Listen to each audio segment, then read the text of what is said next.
Hello, Ben. My name is Hatim and welcome to my channel. So in this video, I will talk to you about why I love The Lord of the Rings. But first, I will need to give you some background about my reading preferences, how they used to be before Lord of the Rings. And I mentioned a brief about this in the introductory video to this channel. So I originally didn't read any fantasy. So my favorite writer was and still Michael Crichton. And as you know, Michael Crichton is some sort of science fiction writer, and he is credited for being the inventor of what's called techno-thriller novels or writing. So he blends scientific theories or facts with the story and the plot. And he's very, very talented at that. Also, I used to like Stephen King. And even before that, when I was very young, so in Egypt, we had this, what is called pocket Egyptian novels. So I preferred the series that was called The Future Files, which was basically science fiction, futuristic set of adventures. So this is what was my reading through the 90s, in my teenage and then college years, until I watched the Lord of the Rings movies. And that was back then when they were released in 2001 to 2003. And I was fascinated by this world. I loved the movies very much. And up till now, I consider them the greatest trilogies ever made or ever filmed. I watched them repeatedly every now and then, especially the extended editions. But I never cared to read fantasy until recently, when I asked myself, why haven't I read the books? Maybe I should give this a try. And then I read the books and I loved them so much. Of course, there are differences between the books and the movies. And then there's, of course, this Amazon TV series, which I sort of liked, but not that much. But I'm here to talk about the books, okay? The world of Lord of the Rings and why I love it so much.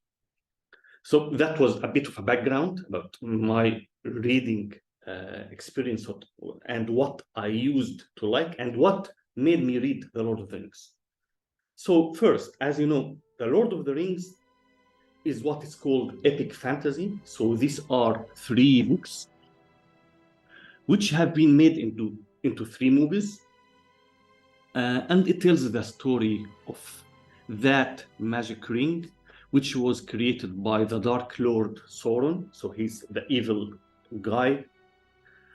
And Sauron had a plan to dominate the entire world, and the world here is called Middle-earth. So Sauron created these power rings and gave these power rings to the different dominant races in Middle-earth. And these races are elves, men, and dwarves. So Sauron gave them, of course, they didn't know that he is Sauron, the evil Dark Lord. So in disguise, he deceived them and gave each race these power rings to help them dominate their races or rule their races, have power over the races. But he kept for himself this one ring. And actually, the purpose of this one ring is to control all other rings. And therefore, he will have the power to rule all other races and dominate Middle-earth. So a classic story of seeking power and domination and being tempted by this power. So this one ring tempts everyone who wears it. So everyone seeks to hold this ring. So it's a temptation of power. So this is the story. It's the story of the ring, actually. And then, in order to stop Sauron, we need to destroy this ring. So this is the story throughout the trilogy. And of course, there are different backgrounds and characters playing around with this. So what I like most about The Lord of the Rings is the world building.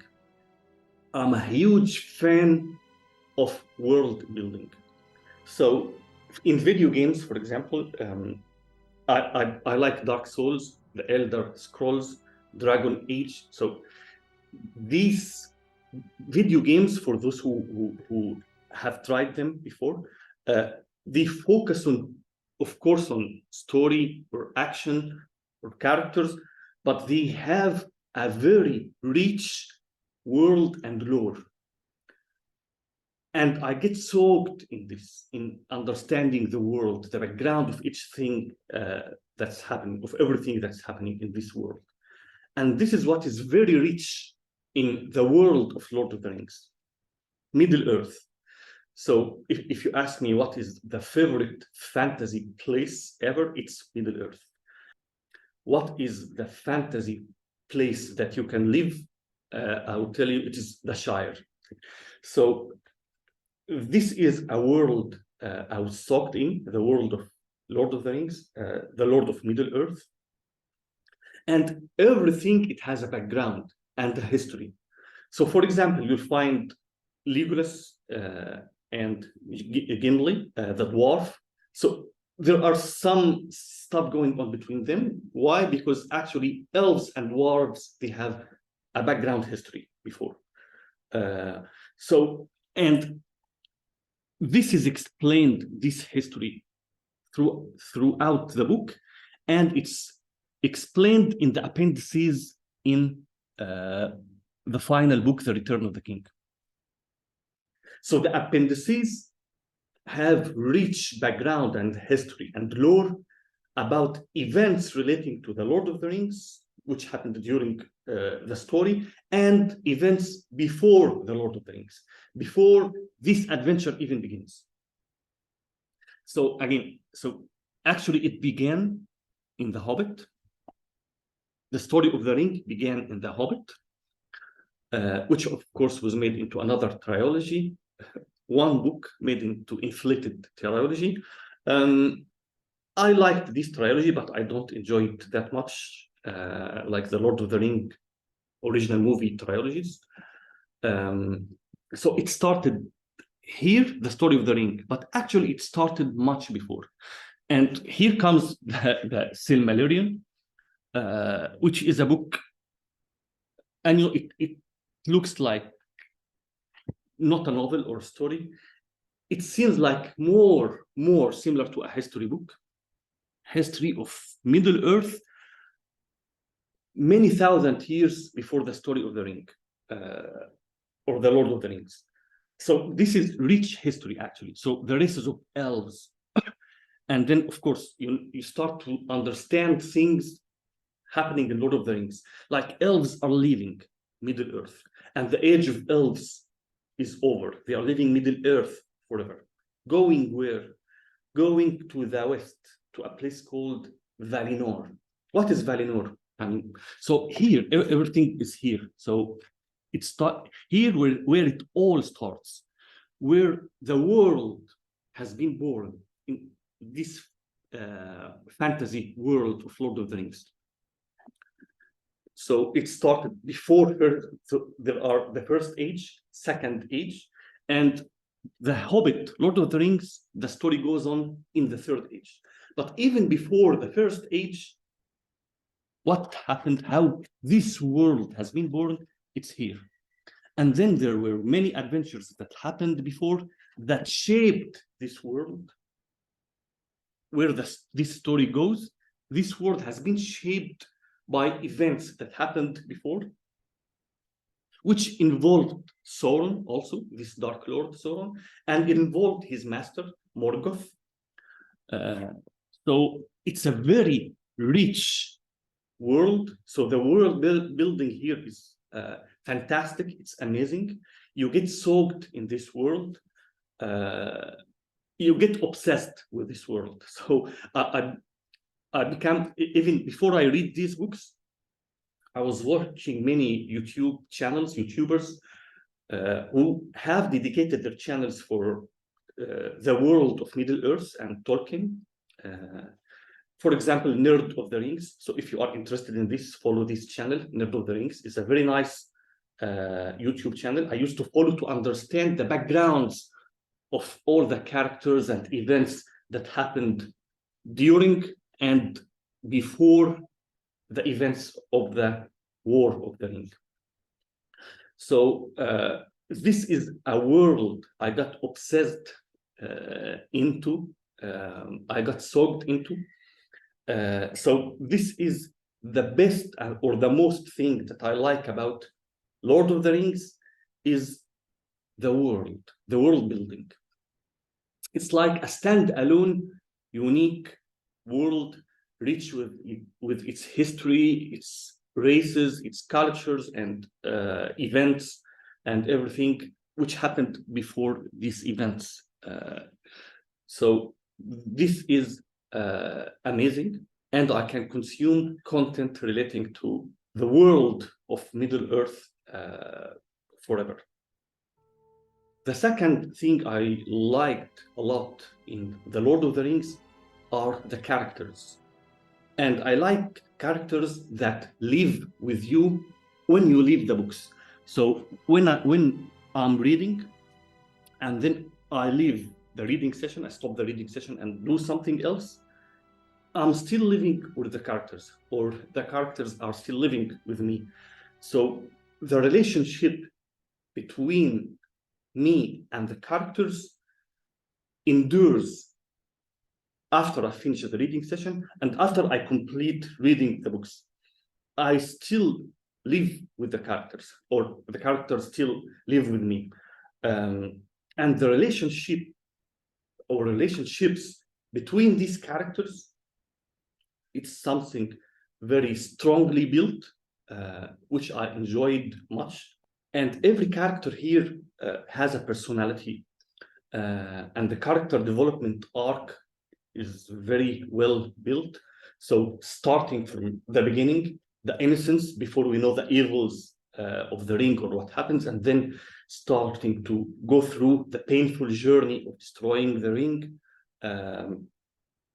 and facing evils, losses, and so on, and how the characters change until the end, especially the hobbits, which hobbits are portrayed as creatures that love staying in the safe zone. And this was actually what is shown in The Hobbit, Bilbo Baggins. So a hobbit which is living peacefully, eating and sleeping and doing nothing else, and then being thrown into an adventure, a very dangerous adventure, and seeing that there are other things in the world different from our home, which is the Shire. So this is very interesting. So every character here you will love. Even Sauron. So Sauron is a respected Dark Lord. So he's a fearful Dark Lord. The Witch King. So even the evil characters, you will like them. I enjoyed reading what Sauron will do next. The Witch King is coming. So evil characters here also are very prominent. Of course, Gandalf, Frodo, Sam, Samwise the Brave, the great Sam. And here also you sort of think, who is the hero or the chosen one? So it seems like it's Frodo, the ring bearer, but he doesn't have any magical powers, any superpowers, anything. There are no prophecies that says that Frodo is the chosen one who will save the world. He's just a weak hobbit, or it seems so. But then he has a strong will, and then alone he can't do this. So he's got the help of others, and of course his friend Sam, and the relationship between Sam, also another hobbit, and Frodo is brilliant. Of course, who doesn't love Sam? And then Gandalf, of course, who represents wisdom. So seems like Frodo is the main protagonist or the chosen one, but again, we can't say that Frodo is the hero of this story. So is it Sam?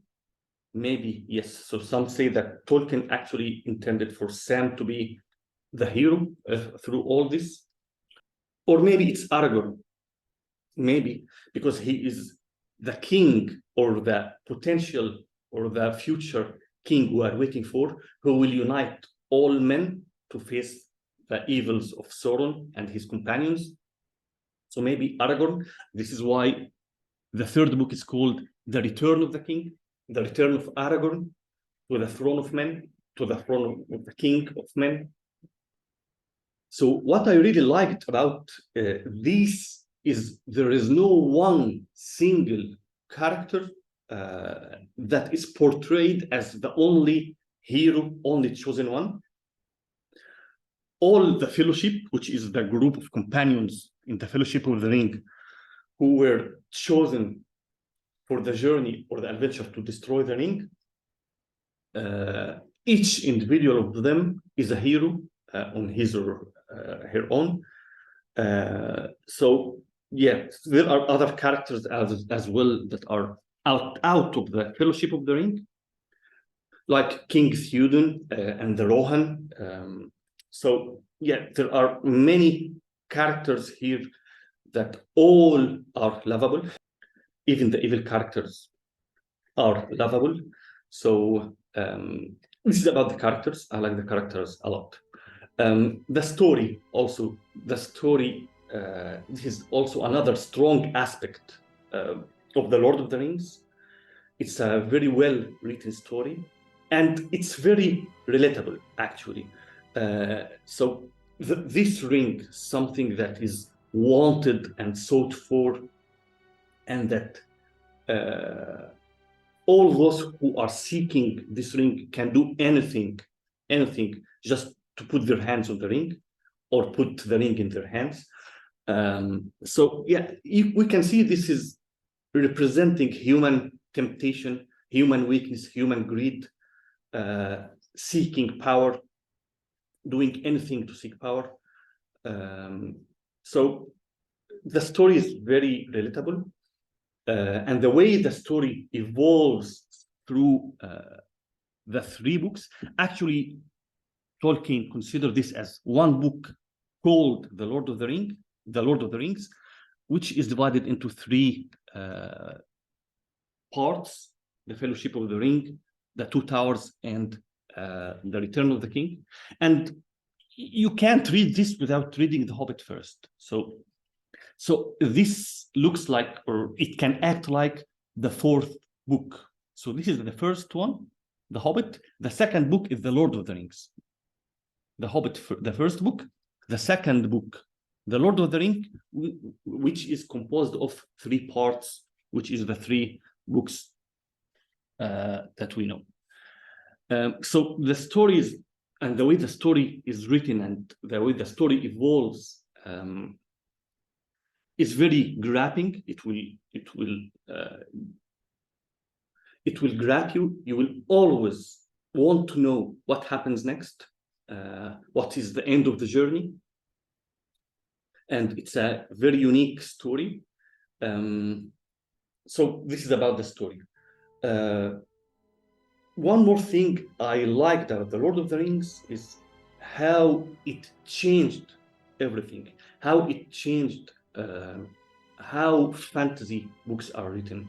So now, whenever we find a fantasy trilogy, we always remember the first trilogy that is ruling them all, the Lord of the Rings trilogy.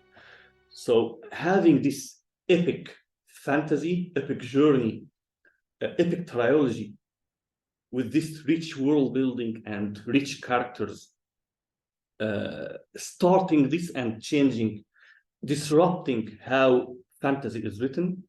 This is very genius from Tolkien. So he even invented languages. So there is Elvish language, because he was a professor actually, and he was specialized in linguistics. So he invented a language for the sake of his world that he's building. This is how meticulous this writer is. So with The Lord of the Rings, the books changed how fantasy is written, and the movies also, they changed how we perceive fantasy.